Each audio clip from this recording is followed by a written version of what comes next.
Seratusan kader dan simpatisan Partai Demokrasi Indonesia Perjuangan di Semarang Utara, Jawa Tengah bagi-bagi takjil di depan posko pemenangan Ganjar Yasin di Jalan Gondomono, Semarang.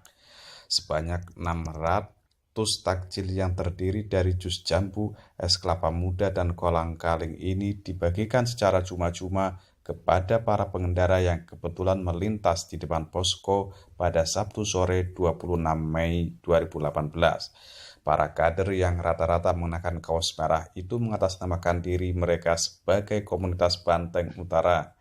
Ketua komunitas Banteng Utara, Comet, menyatakan kegiatan bagi-bagi takjil ini terselenggara berkat swadaya masing-masing anggota. Menurut Comet, bagi-bagi takjil gratis ini sudah 2 kali diselenggarakan.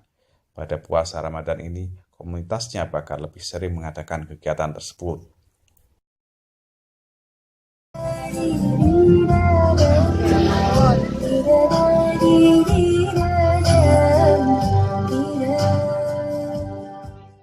Dalam rangka bulan puasa, ini kita mengumpulkan dari khususnya Banteng Utara, simpatisan membagikan takjil kemanusiaan, bukan serta-merta karena kampanye atau tidak, untuk mengumpulkan rekan-rekan semuanya,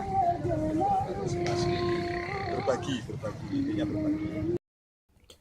Aksi bagi-bagi takjil ini turut dihadiri Solikin selaku Wakil Ketua PMI Jawa Tengah. PMI Jateng merupakan organisasi sayap PDI Perjuangan. Solikin mengapresiasi semangat bagi-bagi takjil yang diselenggarakan para kader. Solo, Banteng Utara, bersama dengan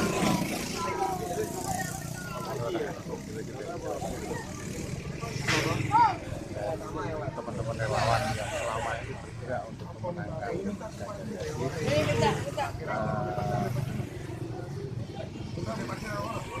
meningkatkan kepeduliannya pada bulan puasa ini bagi kepada sesama.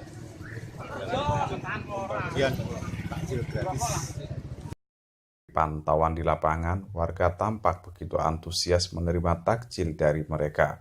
Walhasil tidak sampai 1 jam, ratusan takjil yang diselenggarakan panitia sudah berpindah ke tangan warga. Solikin menambahkan, kegiatan ini juga sebenarnya sebagai ajang konsolidasi bagi para pendukung calon gubernur dan calon wakil gubernur Jateng Ganjar Pranowo Taji Yassin Maimun.